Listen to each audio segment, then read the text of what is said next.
Welcome to Democracy Now!, democracynow.org, The War and Peace Report. I'm Amy Goodman. The United States of America has become the epicenter of the coronavirus pandemic, overtaking China to lead the world in cases of COVID-19. The virus continued its exponential growth Thursday, surging to over 85,000 U.S. cases, though the true number is certain to be far higher. Over 1,300 people across the U.S. have died from the virus, and the death rate is predicted to accelerate in the days ahead. This as President Trump continues to defy his scientific advisors and downplay the threat of the pandemic. Here in New York City, the largest hotspot of the U.S. crisis, 84 COVID-19 patients died just Thursday, as wave after wave of critically ill people flooded intensive care units and threatened to overwhelm the healthcare system. Columbia and New York University medical schools have said they'll allow medical students to graduate early to join the fight against COVID-19, as hospitalizations surge by 40% Thursday. With intensive care beds and life-saving ventilators increasingly in short supply, Mayor Bill de Blasio pleaded for federal authorities to ship an additional 15,000 of the life-saving devices. Half of the 30,000, he says, are needed to keep critically ill patients breathing. If you have a ventilator, you can save a life, you can keep someone going, get them through this crisis so they can recover. If you don't have a ventilator, people die who didn't need to die. It's as simple as that. Some New York City hospitals have begun splitting ventilators to allow two patients to use a single ventilator, as nurses fear a looming shortage will soon force them to decide who lives and who dies. New York officials are pleading with the White House to use the Defense Production Act to order companies to manufacture ventilators and other critically needed medical equipment, but President Trump has refused, saying business leaders have promised to meet the challenge without government intervention. The New York Times reports the White House canceled an agreement with General Motors and Ventec Life Systems to produce up to 80,000 desperately needed ventilators over concerns about the project's $1 billion price tag, or about 0.05% of the cost of the coronavirus relief bill.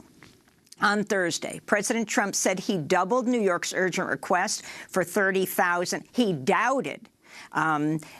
This is what President Trump said, that he doubted the request.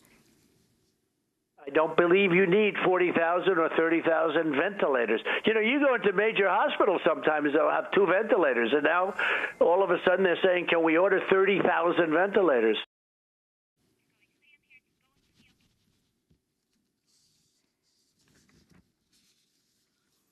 That was President Trump. Politico reports the White House failed to follow hundreds of pandemic response guidelines laid out in a 69-page National Security Council playbook, squandering more than 2 months when the federal government should have mobilized to test for new infections while procuring life-saving medical equipment. And ProPublica has published internal emails detailing how the Centers for Disease Control and Prevention underestimated the threat of the virus and stumbled in communicating policy to local public health officials. Elsewhere, Louisiana's spike in coronavirus cases measured at the highest rate in the world, with Governor John Bel Edwards calling on students and retired medical workers to volunteer. Louisiana now has over 2,300 confirmed cases. Detroit has emerged as another hotspot, with about 1,400 reported cases in Michigan's Wayne County. Chicago has seen a surge, too, with more than 1,400 confirmed COVID-19 cases in Cook County. Chicago Mayor Lori Lightfoot has closed Lakefront Trail and the Riverwalk after crowds of people defied a stay-at-home order. The House of Representatives is voting today on a $2.2 trillion emergency relief bill to address the economic crisis caused by the pandemic. The bill will generate payments to most Americans and includes protections for workers, but it's also a massive bailout for a number of industries and corporations. House Speaker Nancy Pelosi said the measure would receive strong bipartisan support, but not unanimous consent as it did in the Senate earlier this week. Republican Congressmember Thomas Massie of Kentucky is considering a procedural move that could delay passage to the weekend. This vote comes as a record-shattering. Nearly 3.3 million Americans filed for unemployment benefits last week as the coronavirus crisis idled huge sections of the U.S. economy. After headlines, we'll get an update on the relief bill from Congressmember Ilhan Omar and Matt Stoller, who argues the coronavirus relief bill could turn into a corporate coup if we aren't careful. In immigration news, 3 unaccompanied immigrant children have tested positive for COVID-19 as they remain in the custody of the Office of Refugee Resettlement in New York. 5 staff members and 1 staff contractor at 3 separate facilities in New York also recently tested positive for the coronavirus. Still, the agency says it will continue to hold separated children in its custody until quarantines at ORR facilities are lifted. This comes as a 52-year-old Guatemalan immigrant held at the Essex County Correctional Facility in Newark, New Jersey, has tested positive. In Louisiana, asylum seekers held at the Richwood Detention Center have been on hunger strike for at least 4 days, demanding their release as they fear contracting the virus. In Georgia, at least 350 immigrants detained at the for-profit Stewart Detention Center, known for its chronic medical neglect, also held a hunger strike demanding their immediate release. In audio recordings, detained immigrants describe cramped conditions, poor planning, and increasing panic among prisoners. We are frustrated because of the uncertainty, because we don't know in which moment we can be infected with this virus by people who are coming in here from the outside. We could be infected at any moment. When we go outside, when we go to the yard, when we go eat, we are constantly at risk of infection. So this hunger strike is to demand ICE that, out of humanity, give us our freedom.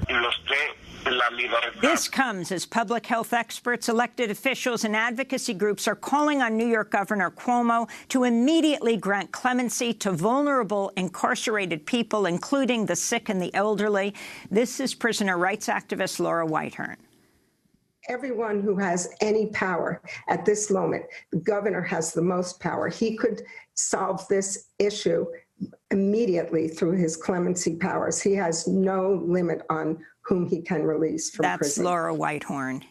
Italy recorded another 662 coronavirus deaths Thursday, bringing its death toll to more than 8,200, more than double the toll in China, where the pandemic began. Some Italian patients have been transferred to Germany due to critical shortages of ventilators and supplies. Spain recorded its deadliest day yet, with 769 COVID-19 deaths in the past 24 hours.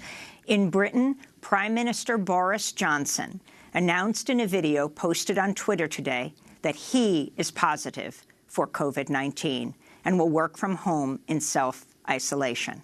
And Ireland will nationalize its entire healthcare system for the duration of the pandemic. This is Irish Health Minister Simon Harris. Patients with this virus will be treated for free, and they'll be treated as part of a single national hospital service. As the Taoiseach outlined, today I received government approval that for the duration of this crisis, the state will take control of all private hospital facilities and manage all of the resources for the common benefit of all of our people. There can be no room for public versus private when it comes to pandemic.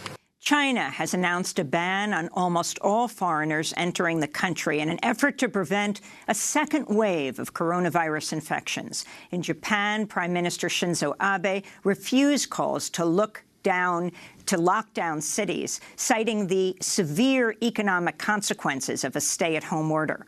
Bars, restaurants, and shops in crowded Tokyo remain open despite a spike in new cases there. Officially, Japan has over 1,400 confirmed cases, but the true number is certain to be far higher.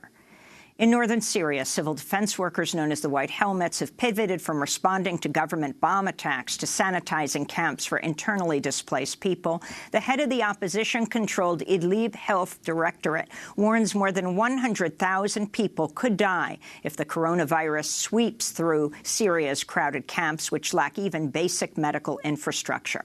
This is Ali Halak, who fled Aleppo for a camp near the Turkish border.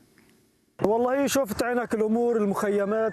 have seen the situation in the camps, we are afraid of corona. These tents are not able to protect us from the virus, and we are not able to sanitize the tents. In Africa, Ethiopia's president has released over 4,000 prisoners in an effort to prevent overcrowding in prisons and contain the spread of the coronavirus.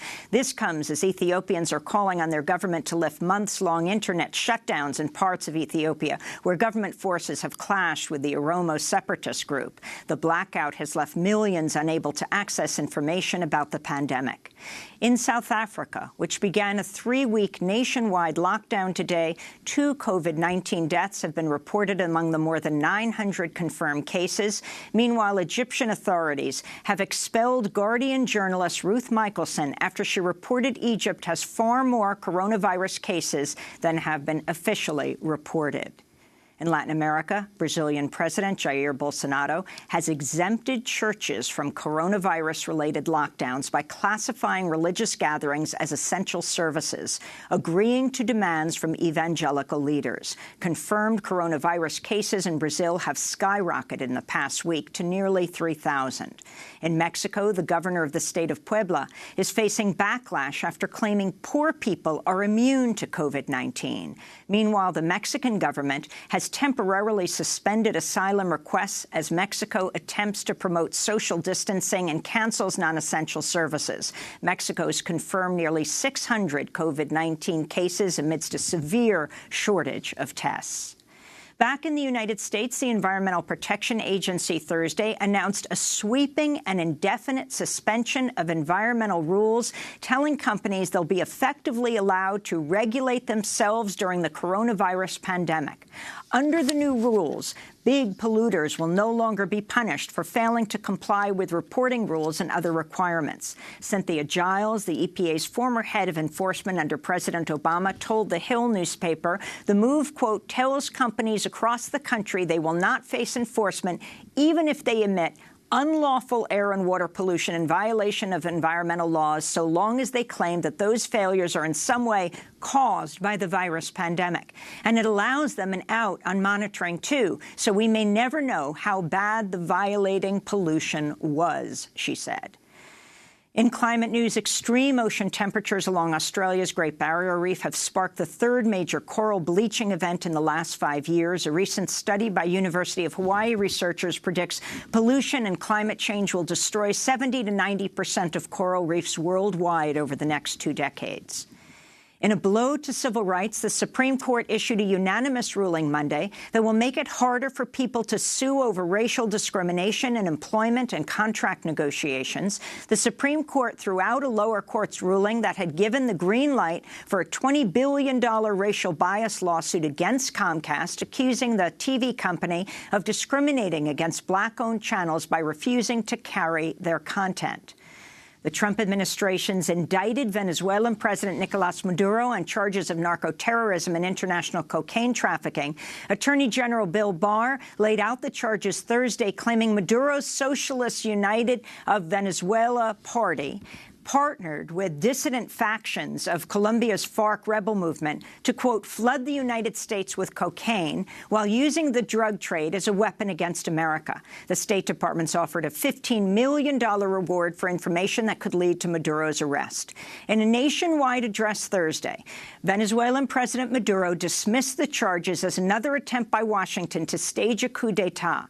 Maduro blasted President Trump as a racist cowboy and fired back at the United States' handling of the coronavirus crisis. The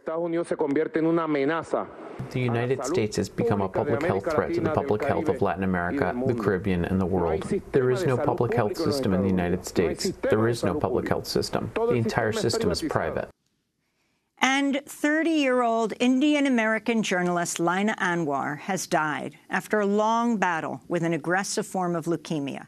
Her struggle for what might have been a life-saving stem cell transplant exposed racial disparities in the National Bone Marrow Registry and inspired a nationwide campaign urging people of South Asian descent to become stem cell donors. To see our coverage of Lina's struggle, go to democracynow.org. And those are some of the headlines. This is Democracy Now!, democracynow.org, The War and Peace Report.